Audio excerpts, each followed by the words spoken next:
Welkom by hierdie video oor die bydrae en waarde van pragmatisme in die 21ste eeuse onderwyspraktyk. In 'n wêreld wat gevorm word deur vinnige verandering, globale uitdagings en ontwikkelende tegnologieë, bied pragmatisme 'n aanpasbare en bemagtigende opvoedkundige filosofie. Pragmatisme is 'n filosofie wat praktiese ervaring, probleemoplossing en studentgesentreerde leer waardeer. Eerder as om op rigiede leerstellings te fokus, bevorder dit aanpasbaarheid, ervaringsleer en aktiewe deelname, sleutelbehoeftes in vandag se steeds veranderende onderwyslandskap. Ervaringsleer beklemtoon dat kennis deur ervaring en refleksie verkry word, 'n beginsel wat sterk deur Johan Dewey voorgestaan word. Instrumentalisme dui daarop dat idees en teorieë dien as instrumente om probleme aan te spreek eerder as om as absolute waarhede gesien te word.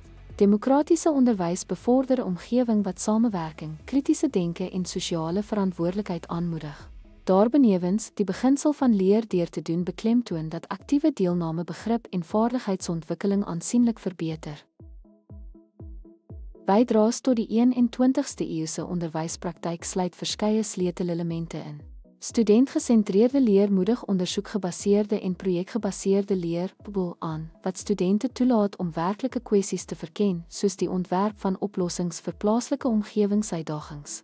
'n Buigsame kurrikulum fokus op aanpasbare, interdissiplinêre benaderings eerder as om by rigiede vakgrense te bly, soos geïllustreer deur STEM-projekte wat wetenskap, tegnologie en etiek integreer.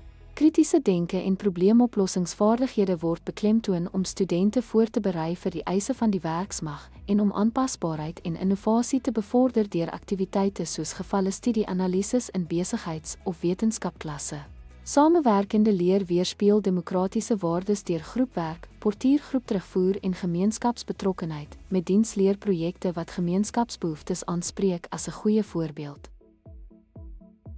Waarde in moderne onderwys fokus op die relevantie daarvan deur in lyn te kom met noodsaaklike vaardighede wat in die digitale era benodig word, soos kreatiwiteit, samewerking en kritiese denke.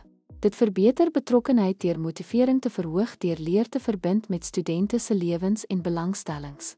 Daarbenewens, dit bevorder inklusiwiteit deur diverse leerstyle met praktiese en reflektiewe praktyke te ondersteun.